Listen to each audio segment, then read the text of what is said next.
I'll lay in bed pretending to be asleep while the baby cried. So did she. Our marriage was quietly dying. There is a dangerous part of I lay in bed pretending to be asleep while the baby cried. So did she. Our marriage was quietly dying. That nobody really prepares dads for. Not because men are fragile, but because most of us were trained to convert fear into jokes, silence, work, or anger before anyone notices we are drowning. So before we get tactical, let us say the true thing plainly. This is hard, it matters, and you are not the only dad trying to look calm while your internal HUD is flashing red. I lay in bed at 3 a.m., on my back, with my eyes wide open, holding my breath, listening to my wife do the same thing, 18 inches away from me. The baby was crying down the hall. We had been awake for the entire cry. Neither of us had moved. We were both pretending to be asleep, in a silent war of attrition, to see who would break first and get up. She moved first that night. She always did, in that month, because I had been doing the same calculation longer and had gotten better at it. I heard her sit up. I heard her sigh. I heard her bare feet on the floor. I heard the baby's cry change pitch as she picked him up.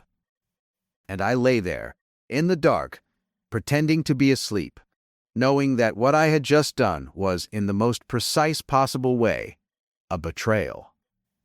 I had not slept with my wife, meaning talked to her, looked at her, kissed her in a non-functional way, in maybe 3 weeks. We had been running shifts, swapping logistics, eating in different rooms, communicating in tactical bullets. The marriage I had walked into the hospital with 2 months earlier was no longer the marriage I was in. It was a co-management arrangement between 2 exhausted people who happened to share a child, and we were not even particularly good roommates. Today we are going to talk about that shift, why it happens, the data on what it does to marriages that ride it out without addressing it, why the cultural script tells you to hang in there until things calm down, and why that script is, statistically, the script of marriages that fail in the long arc, and the moves the dads who steered out of this season early and ended up with stronger marriages on the other side are quietly running. This is the episode some of you in your first year are going to need today. Stay with me. Let me start with the data, because the data on what early parenthood does to marriages is more specific than the cultural conversation lets on. There is a body of research going back to the 1980s and refined by John Gottman, Pepper Schwartz, and others on what happens to marital satisfaction across the kid-raising arc. The cleanest finding is that marital satisfaction drops on average in the first year of the first child by a large amount and continues to drop through years 2 to 3 before stabilizing. The drop is not subtle. It is not things are different now. It is, statistically, one of the biggest negative shifts in life satisfaction that adults undergo. The drop, importantly, is not produced by the baby itself. It is produced by what happens to the way the 2 adults relate to each other while raising the baby. Couples who maintain even a small amount of pre-kid relationship infrastructure, eye contact, conversation, touch, shared meals, across the first year stabilize faster and recover satisfaction sooner. Couples who let the infrastructure collapse, even with the best of intentions, often never fully recover, and the gradual collapse becomes the slow background of the marriage for the rest of its life. This is the structural risk we are talking about today, not divorce in the first year. Almost nobody divorces in the first year. The risk is conversion, the conversion of your marriage from a partnership into a logistics arrangement, in a way that becomes the new normal, and that calcifies over time, and that ends up 2 decades later being the marriage that Gray divorces when the kids leave home. The decision points happen now. The infrastructure either survives the first year or it does not. If it does not, you can rebuild it later, but rebuilding is harder than maintaining. The dads who maintain even a thin thread of pre-kid relationship infrastructure are the dads whose marriages 20 years out look meaningfully different from the dads who fully converted to roommate mode. I want to give you the second piece of data because it is the one that explains why the conversion happens with such reliability. There is a researcher named Esther Perel who has written extensively on what desire requires in long-term partnerships. Her core insight is that desire and intimacy are different things, and they sometimes work against each other. Intimacy is built from closeness, knowledge, predictability. Desire is built from distance, novelty, mystery. A long-term partnership, to stay vital, requires both. Most marriages get one or the other. Some get neither. What happens when you have a baby is that intimacy gets compressed to its maximum. You and your partner are physically together for almost every hour you are awake. You see each other in the worst version of yourselves repeatedly. You are knowledgeable about each other to a degree that, in some ways, exceeds anything you had pre-kid. You are also exhausted, depleted, and grindingly close. The intimacy is at maximum. The desire collapses because there is no distance left for desire to operate in. The conversion to roommate mode in Perel's framing is what happens when intimacy without desire becomes the entire structure of the partnership.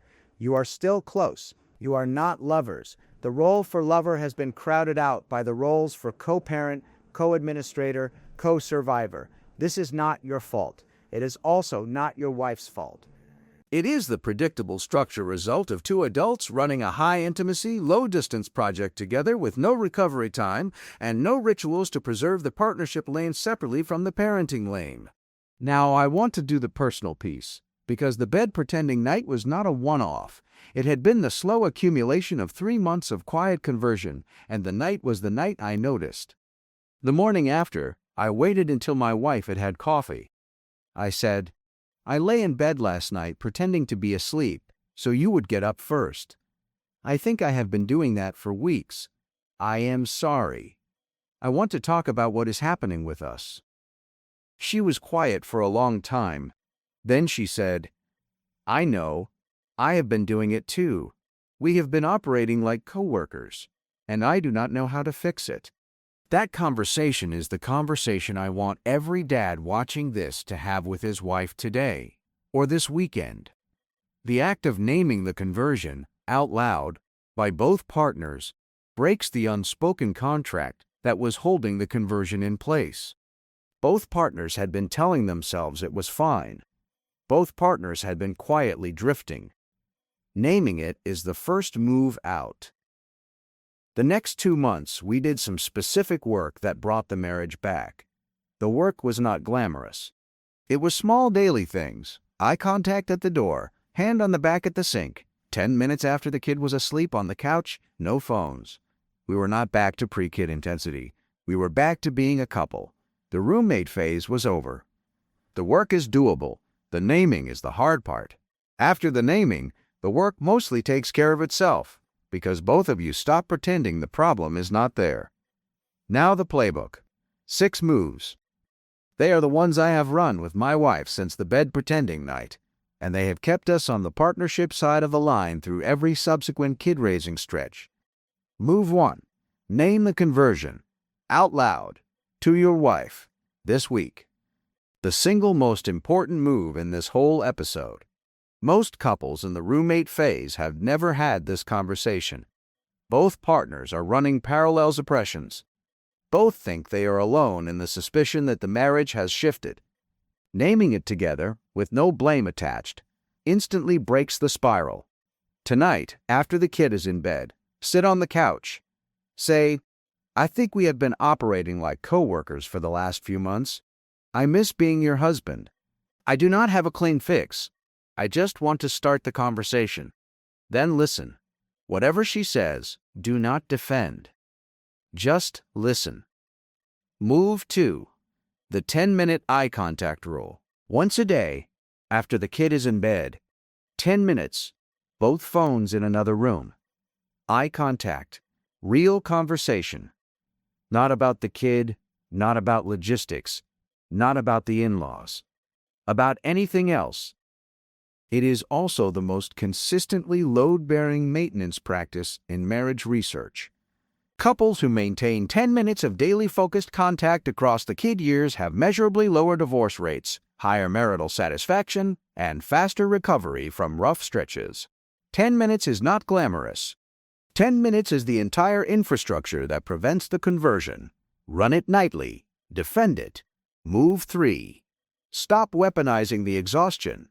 The bed-pretending move I described earlier, the silent war of attrition over who gets up at 3 a.m., is one of the most marriage-corrosive habits in early parenting. It is a small daily betrayal. It accumulates resentment in both partners. The fix is not to pretend the exhaustion is not real. The exhaustion is real. The fix is to stop using it as a weapon. When the baby cries, if it is your turn, get up. If it is her turn, let her get up. Do not run the silent calculation. The calculation is the corrosion. If your shift system is unfair, fix the shift system in daylight with a calm conversation. Do not run private retaliations at 3 a.m. Daylight conversation, 3 a.m. compliance. That is the protocol. Move 4. The shift system explicitly negotiated. If you do not have a shift system, build one. We covered this in the sleep episode. 5 solid hours each, every night, every parent, no exceptions. The shift system is not optional. The shift system is one of the most marriage protective tools in the early fatherhood toolkit. The system has to be negotiated explicitly. Both of you have to agree to it. Both of you have to defend it. The night the baby is sick and you are tempted to skip the system is the night the system most needs to be defended. 5 solid hours, both parents. Even when it feels like it cannot be done, especially when it feels like it cannot be done. Move 5. Burn the scoreboard. Out loud. Most exhausted parents are running a private scoreboard. I changed 3 diapers in a row. I did the last 2 night feeds. I got 2 hours of sleep. She got 4. Whatever the format, the scoreboard is doing slow damage. The fix is to name it out loud.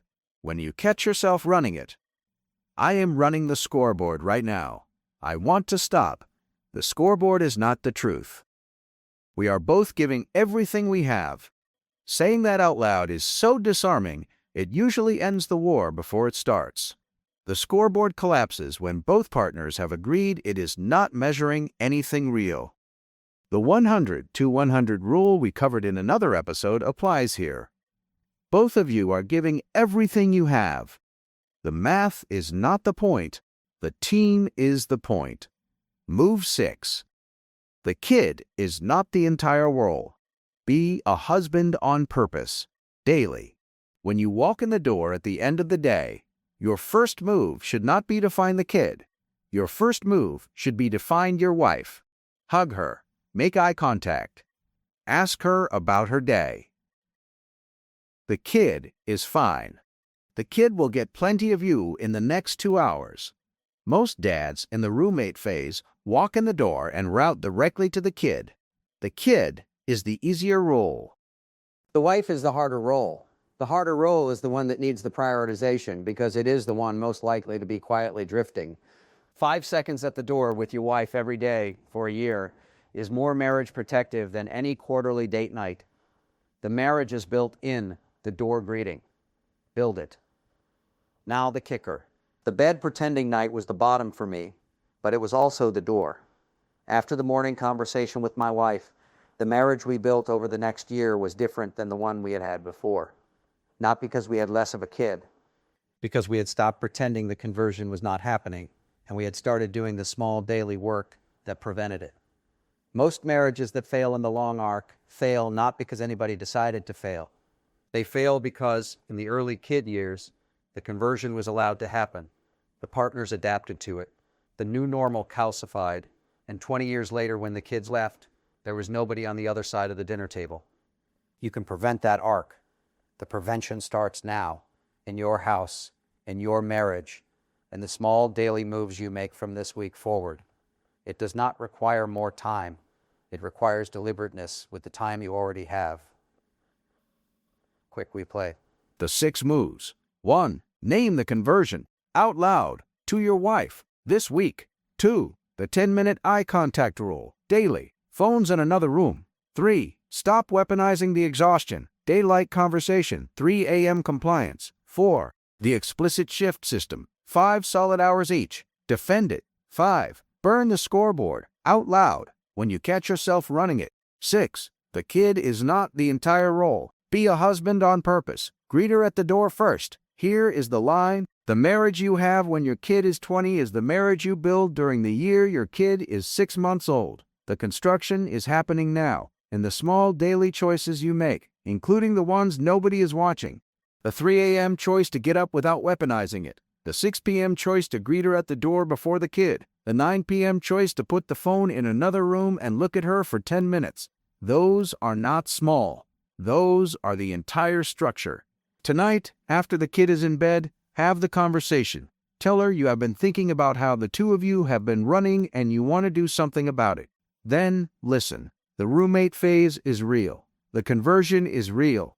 The marriage is also recoverable. Most marriages can climb out of the roommate phase with deliberate work in a few weeks. The hard part is admitting you are in it.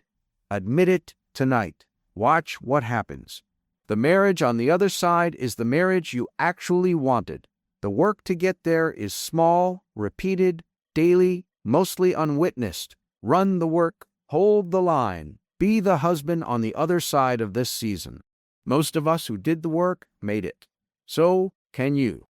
Nobody spends the part nobody says out loud. There is a version of dad content that skips the ugly middle. It jumps from announcement photo to matching pajamas and pretends the stretch between those 2 points is just a cute montage. That is not how this works. The middle is where you become someone else while still grieving the person you were. If this topic hits a nerve, that is not weakness. That is signal. It means the story is close enough to your actual life that your body recognizes it before your pride can clean it up. It is the bottle that leaks at 2 a.m. It is hearing your partner sigh and knowing you are both out of health potions. It is wanting 30 minutes to yourself and feeling guilty for wanting it. This is where the gaming metaphor matters. You do not win by pretending the difficulty setting is lower. You win by changing strategy, conserving stamina, and learning the pattern. Tick one concrete move. Send the apology. Prep the daycare bag. Put your phone in another room for 10 minutes. Ask your partner what would make tomorrow morning 5% easier. Open the calendar. Text one dad friend. Choose the boring action that makes the next level less punishing. The win condition is not perfection. The win condition is one less avoidable explosion tomorrow. A lot of men wait until the feeling becomes anger before they admit they are scared. Scared they are failing. Scared their partner sees them differently. Scared they are becoming their father. Scared they will never feel free again. Scared they love their kid and still miss silence. Say the clean sentence underneath the messy one. I am overwhelmed. I need help. I miss who we used to be. I do not know how to do this yet. That sentence is not a debuff. It is the first useful command. Number 2, the co-op patch. If there is another parent in the house, the patch is communication before resentment. Not a trial, not a scoreboard. A short sync, what is hard right now, what can move, what cannot move, and what would help before the next crash. Do not wait for the dramatic relationship summit. Healthy co-op is mostly tiny updates before the server catches fire. XSP, Tapo the identity rebuild. The old save file is not coming back exactly as it was. That sounds brutal because it is.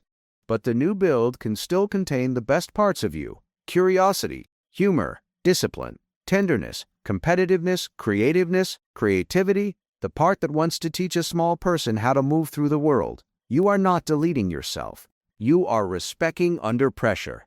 Next week, .tcrmi. The shame trap says, you are the only dad who feels this way.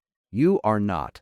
You are just one of the few willing to say it before it leaks out sideways as sarcasm, distance, scrolling, snapping, spending, drinking, or disappearing into a screen after bedtime.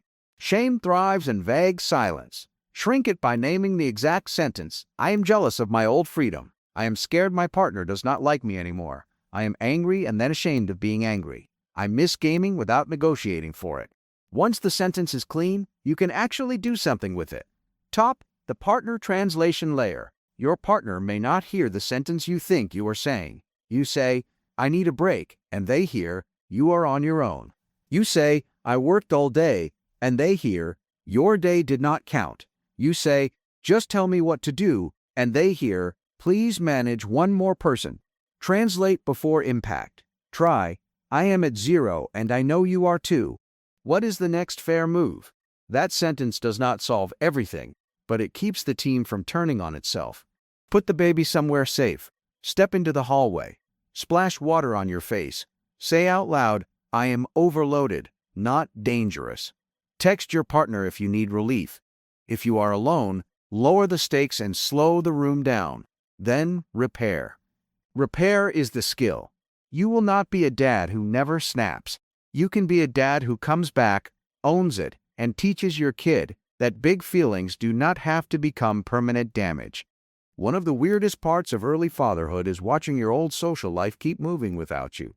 The group chat still fires, the games still launch, the memes still land. But you are holding a bottle in the dark, reading everything hours late, feeling like a ghost in your own life. Do not confuse absence with abandonment. Send the honest message. I am in the trenches, but I still want in. Real friends can adapt. Shallow routines may fall away. That hurts, and it also tells you what was actually built. Number 1, the body check. Before you decide your life is broken, check the body. Have you slept, eaten real food, moved outside, had water, taken 5 minutes without a screen? A lot of existential dread is real, but it gets louder when your body is running on fumes and leftover nuggets. This is not wellness influencer nonsense. This is basic resource management. You cannot run an endgame raid on a red stamina bar and then call yourself weak when you wipe. 2. The screen honesty check. Games can be rest, art, connection, and identity. They can also become anesthesia. The difference is how you feel afterward. Rested, connected, more yourself? Good. Numb, avoidant, irritated when interrupted, and resentful of anyone who needs you? That is not rest. That is escape with better graphics. You do not have to quit the thing you love. You have to make it honest again. Number 2, the father you are. Building your kid is not only watching the heroic moments.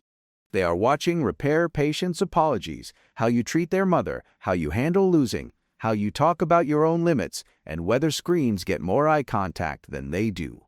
That sounds heavy, because it is, but it is also hopeful. You do not need one cinematic speech.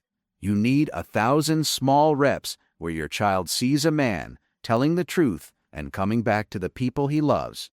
Here is the loadout for this week. 1 honest sentence, 1 calendar block, 1 practical chore you fully own, 1 repair conversation, 1 GAD friend touchpoint, 1 no phone pocket of time with your kid, and 1 protected hour that actually restores you. Do not make it pretty. Make it real. A stable build beats a fantasy build every time. Childcare, rent, groceries, formula, insurance, car repairs, and the quiet pressure to provide can make you feel like you are 1 bad month away from failing everyone.